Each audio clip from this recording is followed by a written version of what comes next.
piensas que lobos, tigres, leones y cocodrilos son muy interesantes, pues te tengo noticias. Existen animales rarísimos frente a tus narices y tú no te das cuenta. Y son mucho más raros que aquellos que existieron hace millones de años. Hablemos de los animales más raros de este planeta. Hoy te voy a contar la historia de 4 animales para que te replantees quién es su animal favorito. Pero primero una pequeña clase de historia que te va a encantar. Espérate. Hace unos 370 millones de años, la Tierra era un planeta muy diferente y solo existía vida en el océano. Algunos peces empezaron a vivir en pantanos poco profundos. Uno de esos animales fue el Tiktaalik, perdóname si lo pronuncié raro. Este era un pez, pero también un poco de otra cosa. Sin él, nadie de nosotros estaría aquí. Este pez tenía aletas muy fuertes parecidas a brazos. Abrazos. No, ya, neta. Su cuello era móvil y tenía unos pulmones primitivos para respirar aire. Básicamente era un pez que podía salir del agua y apoyarse en el suelo y bla, bla. Pasó el tiempo y muchos descendientes de ese pez empezaron a pasar más tiempo fuera del agua que dentro del agua. Y así nacieron los primeros vertebrados terrestres. De esos animales surgieron aves, reptiles, mamíferos y eventualmente nosotros. Se acabó la clase de evolución. Como un mamífero como este terminó en uno como este. Hace unos 50 millones de años ya existían los mamíferos. ¿Qué es un mamífero? Nace de su mamá y toma leche. Entre ellos apareció un animal muy curioso llamado Pakicetus. Parecía algo así como un lobo primitivo, no llegaba a lobo pero por ahí andaba. Era como el tamaño de un perro muy grande, patas largas y dientes afilados. Este animal vivía cerca de ríos y lagunas. Y ahí empezó una de las historias evolutivas más locas del planeta. Como los ríos estaban llenos de peces, algunos Pakicetus pasaban mucho tiempo en el agua al cazar en ellos. Primero iban tanteando el terreno, luego cada vez más y cada vez más, hasta que poco a poco pasaban casi todo el día dentro del agua. Después se transformó en un animal increíble llamado Ambulocetus. Su nombre significa literalmente ballena que camina. Era como una mezcla entre cocodrilo, una nutria gigante y un perro grande. Podía caminar en tierra, pero nadaba como depredador acuático. Después la evolución lo empezó a empujar hacia el mar. Generación tras generación ocurrió algo que todos ya conocemos: la supervivencia del más apto. Los individuos que nadaban mejor cazaban más, sobrevivían más y tenían más crías. Así que sus cuerpos comenzaron a cambiar. Sus patas se volvieron aletas, la cola se volvió muy poderosa y su cuerpo se hizo hidrodinámico. Después apareció el Basilosaurus. Este animal prácticamente era una ballena moderna, pero tenía esas pequeñitas patas traseras. Era como un recuerdo de que, sí, antes caminábamos, ¿te acuerdas? Simón, me acuerdo.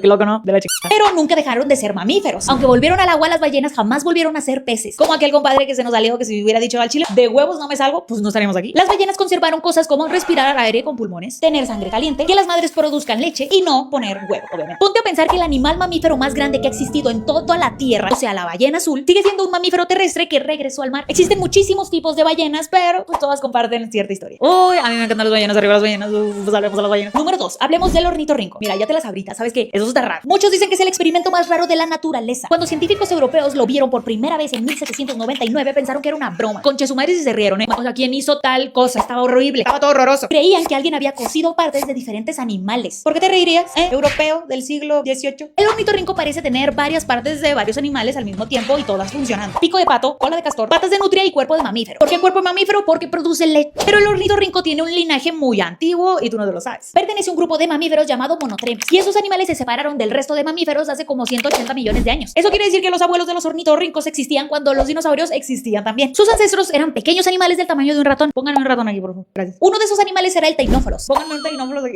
Pero hablemos de lo más raro que tiene el ornitorrinco. Todo él, su existencia en sí. Es un mamífero que pone huevos, lo cual es extremadamente raro. ¿Qué es un mamífero? Que produzca leche. Y los ornitorrincos sí producen leche, pero no tienen pezones. Su leche sale por los poros de su piel y sus crías tienen que lamerla. El ornitorrinco caza utilizando electricidad. ¿No sabías eso? Cállate, no es cierto. Su pico está lleno de electroreceptores. Detecta la electricidad microscópica que producen los músculos de sus presas, así que puede cazar con los ojos cerrados debajo del agua. Además, los machos contienen veneno. Tienen espolones venenosos en sus patas traseras. El veneno no suele desvivir humanos, pero causa un dolor horrible. Tiene 10 cromosomas sexuales. Los seres humanos tenemos X y Y. XX mujer, XY hombre. Ellos tienen 10. Ellos no juzgan. ¿Por qué no ha cambiado su forma? Porque es perfecto. Velo, esta es la perfección. No necesita evolucionar más, o no por el momento. Por eso es considerado casi un fósil viviente. Esto es solo para conocedores, para la gente más chica que nació en este planeta. ¿Lo ves?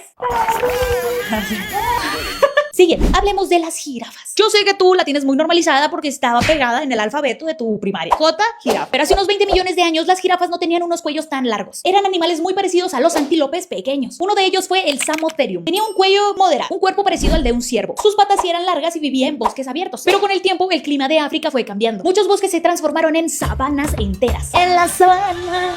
Defines, no lo entenderías. Los árboles comenzaron a crecer más altos y las hojas más nutritivas estaban al tope. Y entre los antepasados de las jirafas, los que tenían el cuello más largo, pues comían mejor, pues sobrevivían más, tenían más crías. Y generación tras generación, tras generación, tras generación, el cuello se fue alargando más. Y ahora tenemos lo que conocemos como jirafa. ¿Han tocado la lengua de una jirafa? Una vez, pues fui al zoológico y pues le di una zanahoria y me tocó. Se siente como escoba, como si fuera un gato gigante, pero no se parece ni a un gato. Tienen cuellos de hasta 2 metros de largo, lenguas de 45 centímetros, un corazón enorme, no por buena persona, para bombear tanta sangre hasta su cerebro. Y aunque su cuello es larguísimo, tiene el mismo número de vértebras que tenemos nosotros los seres humanos en nuestro cuello, que son 7. Solo que cada vértebra, obviamente, en su caso es gigantesca. Y por último, último, las aves. ¿Qué ave? La que quieras. Hace unos 230 millones de años aparecieron los primeros dinosaurios. Al principio no eran los gigantes que imaginamos. Eran pequeños, rápidos, del tamaño de perros pequeños o gallinas. Entre esos dinosaurios existía un grupo llamado Therópoda. Entre este grupo se incluían depredadores famosos como el Tyrannosaurus Rex y el Velociraptor. Pero lo interesante es que de ese mismo grupo surgieron las aves, que hoy vemos todos los días. Los dinosaurios ya tenían plumas. Y por mucho tiempo los científicos pensaban que las plumas solo existían en las aves. Pero en los últimos 30 años se han encontrado fósiles en China que demuestran que dinosaurios pequeños ya tenían plumas. Al principio no eran para volar, eran para mantener calor, atraer pareja y cuidar de sus huevos. O sea que las plumas existieron antes que volar. Pero ¿cómo comenzaron a volar? Los científicos creen que el vuelo pudo comenzar de dos formas diferentes. Número 1, los dinosaurios subían a los árboles y planeaban entre ellos. Y con el tiempo los músculos y las plumas evolucionaron hasta permitirles volar. Y la segunda forma es que iniciaron desde el suelo, corriendo muy rápido y utilizando las plumas para saltar e impulsarse, o sea, como un avión. Y con el tiempo los saltos se convirtieron en vuelo. Estos dinosaurios evolucionaron y se diversificaron en todas las especies que conocemos hoy en día. Por eso los científicos consideran que las aves no descendieron de los dinosaurios, sino que las aves son dinosaurios. Y ahora sí, buenas noches.